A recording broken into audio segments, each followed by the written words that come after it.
ಪ್ರಧಾನಿಯಾಗಿ 12 ವರ್ಷ ಪೂರ್ಣವಾದಂತಹ ಹಿನ್ನೆಲೆಯಲ್ಲಿ ಇವತ್ತು ನವದೆಹಲಿಯಲ್ಲಿ ಎನ್ಡಿಎ ನಾಯಕರ ಮಹತ್ವದ ಸಭೆ ನಡೆಯಲಿದೆ.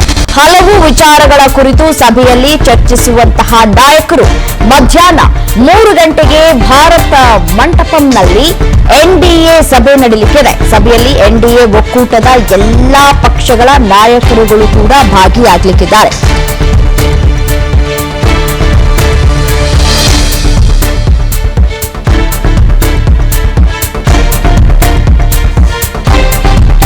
ನರೇಂದ್ರ ಮೋದಿ ಅವರು ಪ್ರಧಾನಿಯಾದ ಬಳಿಕ ಎಷ್ಟು ವರ್ಷಗಳ ಕಾಲ ಅವರು ಆಡಳಿತವನ್ನ ಮಾಡಿದ್ರು ಅನ್ನೋದು ನಿಮ್ಗೆ ಎಲ್ರಿಗೂ ಕೂಡ ಗೊತ್ತಿರುವಂತದ್ದು. 12 ವರ್ಷಗಳ ಕಾಲ ಸುದೀರ್ಘವಾಗಿ ಆಡಳಿತವನ್ನ ನಡೆಸಿಕೊಂಡು ಬಂದಿರುವಂತಹ ನಾಯಕ.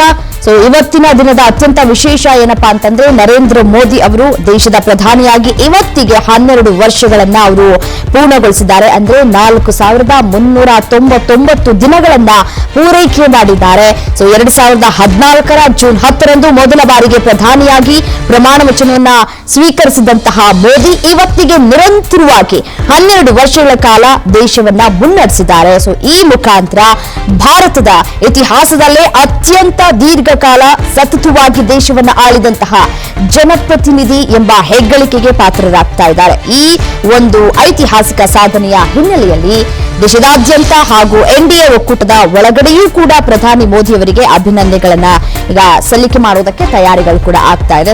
ಇದೇ ಸಂಭ್ರಮ ಮತ್ತು ಇತಿಹಾಸದ ನಡುವೆ ಇವತ್ತು ಮಧ್ಯಾಹ್ನ ಸರಿಯಾಗಿ 3 ಗಂಟೆಗೆ ನವದೆಹಲಿಯ ಪ್ರಗತಿ ಮೈದಾನದಲ್ಲಿರುವಂತಹ ಅತ್ಯಾಧುನಿಕ ಸಮಾವೇಶ ಕೇಂದ್ರ ಭಾರತ ಮಂಟಪಂನಲ್ಲಿ ಎನ್ಡಿಎ ಒಕ್ಕೂಟದ ನಾಯಕರ ಬೃಹತ್ ಸಭೆಯನ್ನ ಕೂಡ ಕರೆಯಲಾಗಿದೆ. ಪ್ರಧಾನಿ ನರೇಂದ್ರ ಮೋದಿ ಅವರೇ ಈ ಸಭೆಯ ಅಧ್ಯಕ್ಷತೆಯನ್ನ ಕೂಡ ವಹಿಸಿಕೊಂಡಿದ್ದಾರೆ.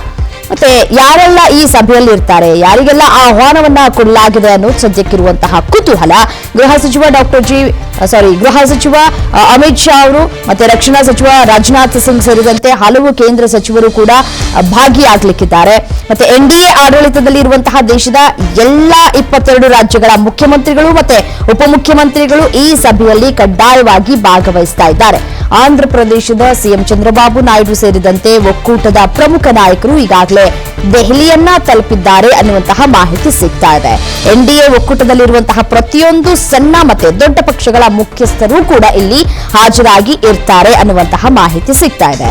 ನೋಡಿ, 2047ರ ವೇಳೆಗೆ ಭಾರತವನ್ನ ಸಂಪೂರ್ಣ ಅಭಿವೃದ್ಧಿ ಹೊಂದಿದಂತಹ ರಾಷ್ಟ್ರವನ್ನಾಗಿ ಮಾಡಬೇಕು ಅಂತ ಹೇಳಿ ಕೇಂದ್ರ ಸರ್ಕಾರ ಹಮ್ಮಿಕೊಂಡಿರುವಂತಹ ಒಂದಷ್ಟು ಬ್ಲೂ ಪ್ರಿಂಟ್ಗಳ ಬಗ್ಗೆ ನಾವಿವಾಗಲೇ ಗಮನಿಸಿದ್ದೇವೆ. ಹಾಗಾಗಿ ಆ ರಾಜ್ಯಗಳ ಪಾತ್ರದ ಬಗ್ಗೆ ದೊಡ್ಡ ಮಟ್ಟದ ಪ್ಲಾನಿಂಗ್ ಅನ್ನ ಕೂಡ ಈಗಾಗಲೇ ಮಾಡಿಕೊಂಡಿದ್ದಾರೆ.